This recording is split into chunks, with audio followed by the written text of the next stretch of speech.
Commissioner Multan division مریم خان کا deputy commissioner doctor لبنہ نذیر کے ہمراہ دہی مرکز صحت گوگڑا کا دورہ۔ وزیر اعلیٰ پنجاب مریم نواز شریف کے انیشیٹو کے تحت ضلع لودھراں کے 34 دہی مراکز صحت کی ریمیپنگ کی جا رہی ہے۔ مریم خان وزیر اعلیٰ مریم نواز کے مریض دوست اقدامات کے تحت ضلع کے 4 بنیادی مراکز صحت کی بھی ریمیپنگ کی جا رہی ہے۔ عوام کو صحت کی مثالی سہولیات کی فراہمی کے لیے دہی مراکز صحت کی اپ گریڈیشن کا کام تیزی سے جاری ہے۔ عوام کی دہلیز پر علاج و معالجہ کی معیاری سہولیات فراہم کی جائیں گی۔ اس موقع پر additional commissioner coordination Multan Abdul Jabbar, additional commissioner revenue Multan Arshad Gopang, additional deputy commissioner revenue Syed Waseem Hassan, additional deputy commissioner general Muhammad Asad Ali بھی موجود۔ مرکز صحت گوگڑا کی بلڈنگ اور مختلف شعبوں کی تعمیر و مرمت کے کام کا جائزہ لیا۔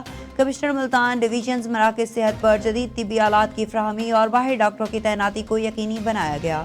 دیہی علاقوں کے مراکز صحت کی عمارتوں اور انفراسٹرکچر کو جدید خطوط پر منتقل کیا جا رہا ہے۔ دیہی علاقوں کے دور دراز سے آنے والے مریضوں کو طبی سہولیات کی فراہمی کو یقینی بنایا جا رہا ہے۔